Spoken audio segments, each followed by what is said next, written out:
Madame, monsieur, bonsoir. Bienvenue à cette édition de la presse se dispute ce 26 novembre 2021 sur Equinox Télévision. Ils sont 6 à lorgner le fauteuil de président de la Fédération camerounaise de football, FECAFOOT, qui décidément aiguise les appétits. À ce sujet, le quotidien Le Messager titre à sa une de ce jour « Élection à la FECAFOOT, 6 prétendants, un fauteuil ». Le rédacteur en chef du quotidien Le Messager en parle avec nous ce soir. Bonsoir Christian Chapmy. Bonsoir Guy Zogo, bonsoir à tous les téléspectateurs de Equinox Télévision et principalement pour ce programme qui devient de plus en plus alléchant, la presse se dispute. Merci d'avoir accepté notre invitation. Christian Chapmy, je rappelle que vous êtes le rédacteur en chef du quotidien Le Messager. Outre le football, il est aussi question d'arriéré dans la consommation de l'eau au Cameroun, et c'est le quotidien EcoNews qui indique à ce sujet à sa une Camwater, 50 milliards de francs CFA de créances à recouvrer. Le directeur de publication de ce journal nous en parle ce soir. Bonsoir. Pascal Dibamo. Bonsoir Guy Zogo, bonsoir aux techniciens de Camwater EcoNews et également au directeur régional de Camwater Yaoundé. Alors, merci aussi d'avoir accepté notre invitation pour nous parler du comment de l'accumulation, du pourquoi et du comment de l'accumulation de ces arriérés. Alors, Christian Chapmy, nous commençons par vous. 6 prétendants, un fauteuil à la Fédération camerounaise de football. La liste des candidats à cette élection a donc été rendue publique. Et vous jetez un regard sur cette liste et notamment sur ces candidats. Oui, justement, le Messager a décidé de faire un regard panoramique sur la liste des 6. Les 6 qui sont retenus parce qu'il y avait plusieurs candidats, mais ils étaient candidats à la candidature avant examen des dossiers par la commission électorale. Et après cet examen, la commission a donc décidé de ce que 6 candidats, les 6 qui sont Samuel Eto'o-Fils, Seydou Mbobondioua, Jean Crépin Niamsi, ça n'est pas de la course, justement. Voilà. Oui, Monsieur Zachary Wandja. Oui. Et enfin, le dernier, c'est Jules Denis Enona, l'ancien Lion indomptable. Ce sont les 6 qui ont des candidatures clean au niveau de la commission électorale. Et il y a une espèce de sursis que la commission électorale a accordé à d'autres candidats. Oui, c'est-à-dire un peu comme lorsque vous allez en justice et que vous estimez que la décision de la Cour n'est pas favorable à votre endroit. Donc la liste pourrait s'allonger.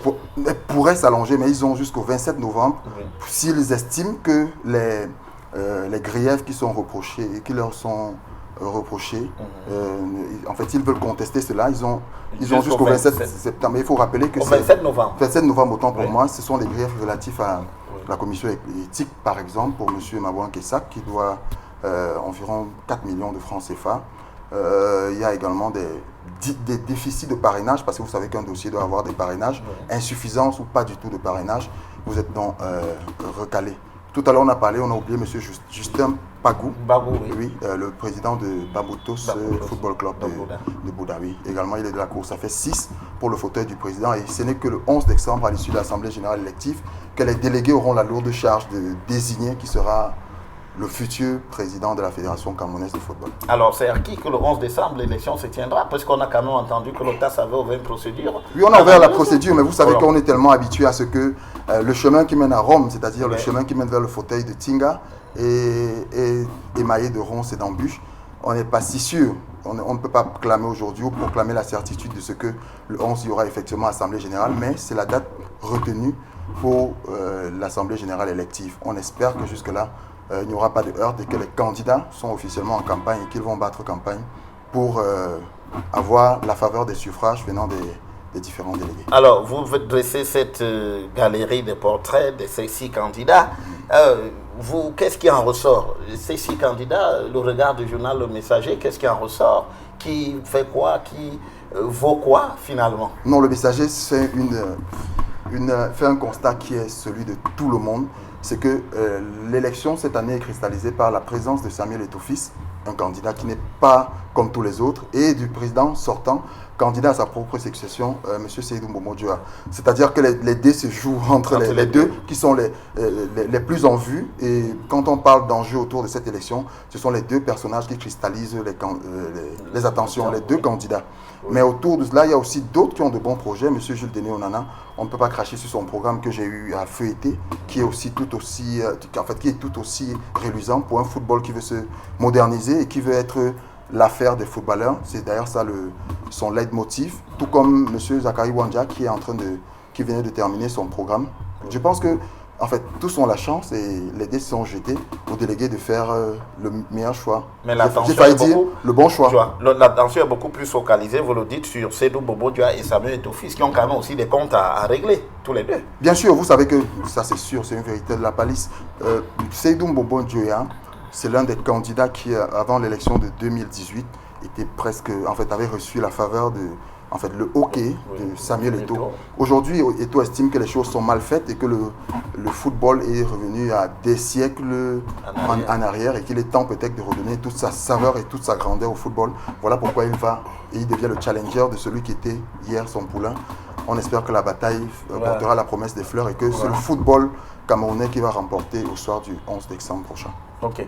Alors, Pascal Dibamou, cette question, élection à la FECAFOOT, 6 candidats, mais on a quand même 2 qui crèvent, pour ainsi dire, l'écran. Samuel Eto'o-Fils, Seydou Mbomo Dioa.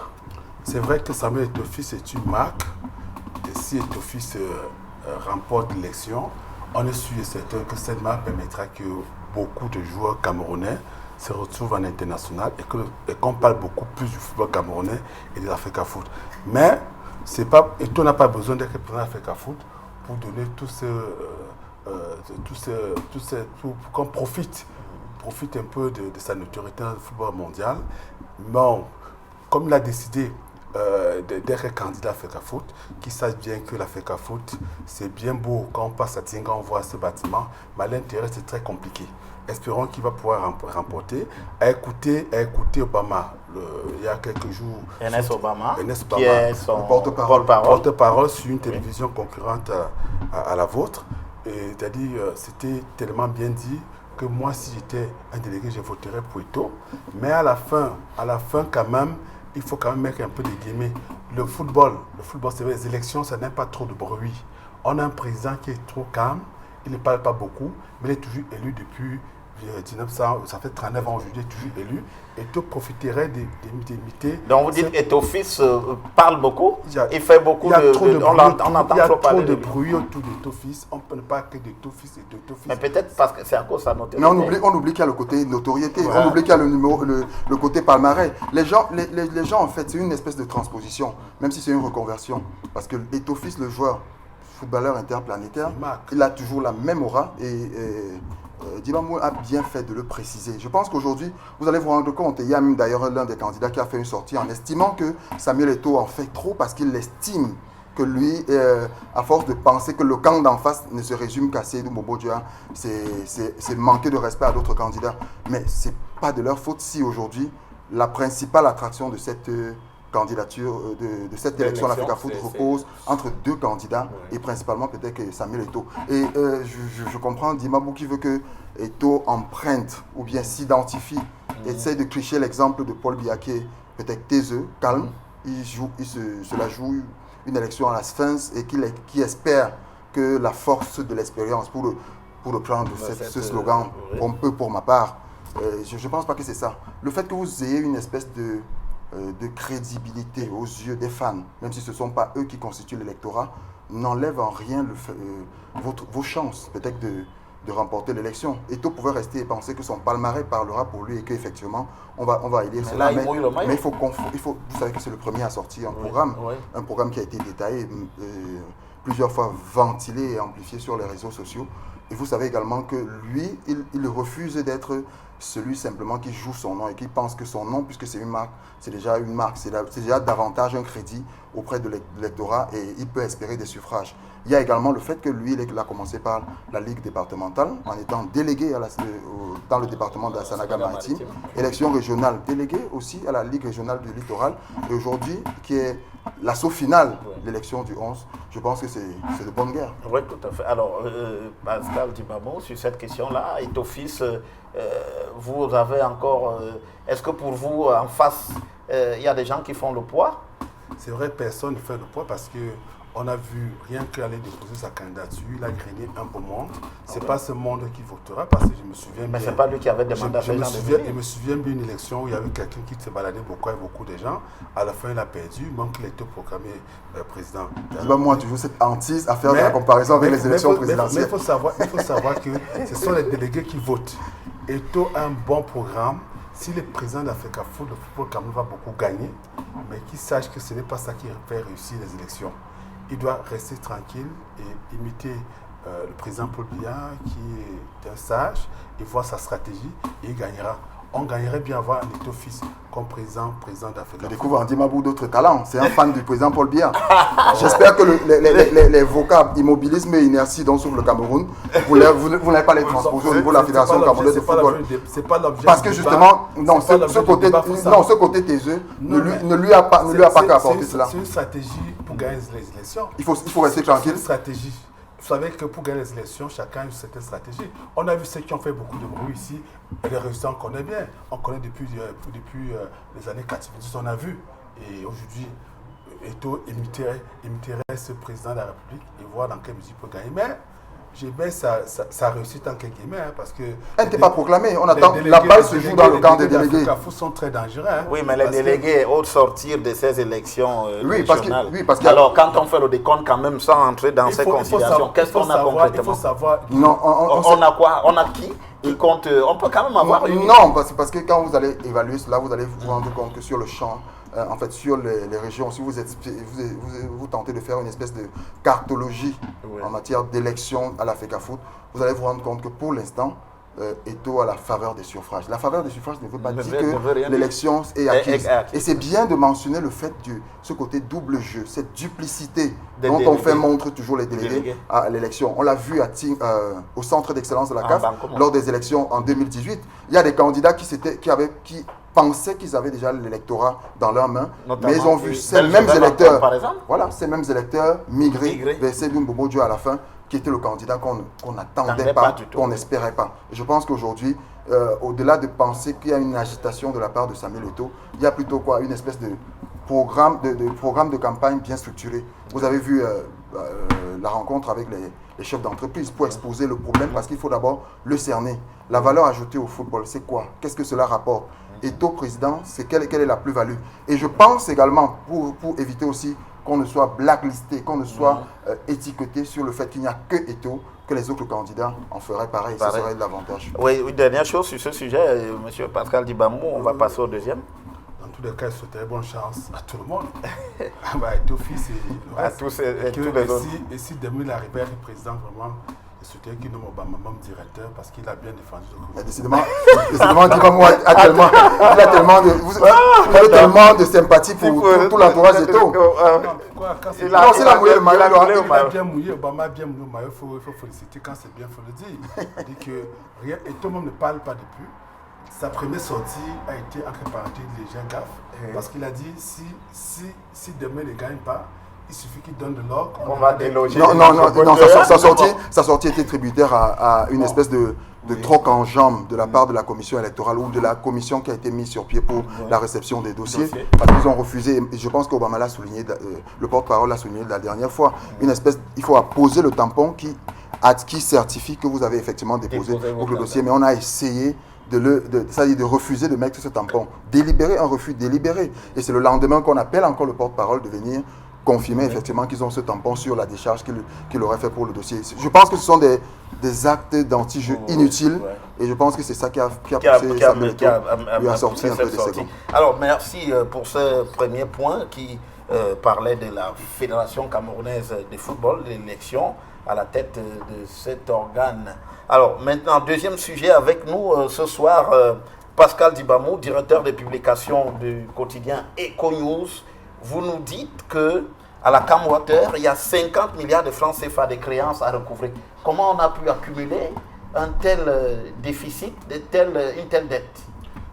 Faut dire que depuis le départ de la CDE, on a beaucoup applaudi l'arrivée des Camwater dans le côté commercial de cette entreprise, mais il s'est installé un petit laxisme. Avec CDE, lorsque tu sautais un jour après la date limite de paiement, on respectait là-bas les statuts d'entreprise qui dit que après 3 jours, directement, quand vous sautez un jour, on vous pénalise, c'est-à-dire qu'on vous amène à payer plus de 4 000 francs. Mais CDE, Camwater qui est venu, il fallait certaine confiance avec les clients.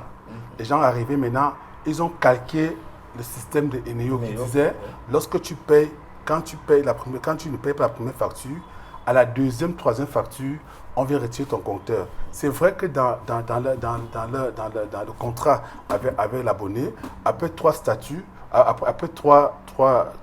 mois d'impayés, on résilie le contrat en retirant ton compteur. Mais ça n'a pas payé parce qu'il y avait les anciens employés de CDE qui étaient encore sur le terrain. Je me souviens, il y a un qui sillonnait à Kondengui, fatigué, qui n'arrivait même pas à relever le compteur. Mais le directeur général de la Camwater a recruté des jeunes moulus pour seconder près de 500, c'est 300 à 500 personnels pour renforcer ces services. Mais sauf qu'il y a eu un petit souci au niveau des rémunérations, les gars n'étant pas bien payés, et il a commencé à avoir des petits laxismes. Ça fait qu'on a commencé à accumuler, et quand on voit qu'il y a des projets, le directeur général de cette entreprise, sans faire sa communication, a décidé en début du mois de novembre de lancer une campagne de recouvrement forcé. Ça veut dire quoi? Ça veut dire que il a envoyé dans toutes les agences de Yaoundé des gens en mission. Certains vont pour Douala pour Yaoundé, d'autres vont pour Yaoundé pour Douala. Et ça fait que c'est une commission constituée des membres de l'agence, des envoyés spéciaux venant de Douala et puis du délégué régional. Quand cette équipe arrive dans ta maison, tu sais que là tu ne peux rien faire, il faut seulement les payer. Ils se retirent ton compteur et arrivé à l'agence, quand tu viens, on te demande de payer 3/4 de l'argent dû. Bon, comme s'il y a cette souplesse, on comprend que c'est un peu difficile au niveau de la Camwater. Quand tu arrives, le chef d'agent retire les pénalités pour te permettre de payer en traite. Ils ont 10 jours. Ils ont commencé le 5.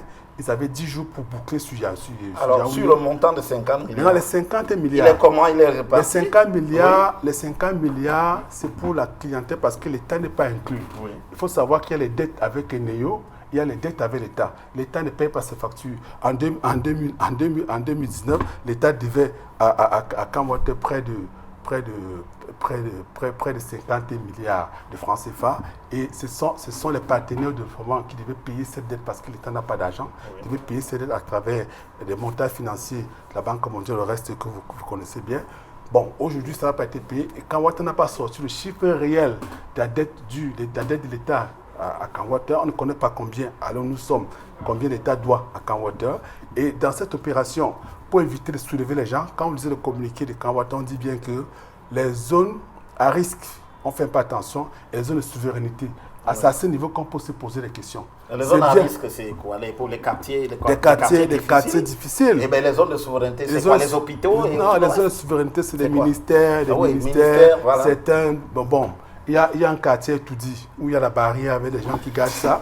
Dans ce quartier-là, tu peux aller couper la lumière si quelqu'un ne paye pas. La zone tout dit, je ne vais pas citer cette zone. Mais ça pose un problème parce que Camwater est une entreprise qui a des difficultés. Il faut savoir qu'en termes d'investissement, ils ont beaucoup de problèmes.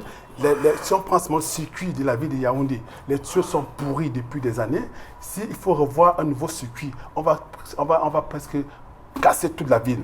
Ils ont ces problèmes d'investissement aujourd'hui. Ils ont besoin d'argent. Il n'y a pas toujours de l'eau, n'est-ce pas, Christian Chapmi? Mais on a quand même un arrêt de 50 milliards, mais on n'a pas toujours de l'eau, hein, quand même. Pascal, quand il parle, vous voyez, il est dans une démarche où il estime que le top management de l'instant fait mains et pieds pour satisfaire la clientèle. Non, je ne parle pas de la clientèle. Je suis au niveau du recouvrement. Je ne parle pas de la clientèle. C'est la même. Non. Quand vous parlez de la souplesse, monsieur. La souplesse, c'est quand même vraiment. Mais vraiment. La souplesse, c'est pourquoi? Attendez.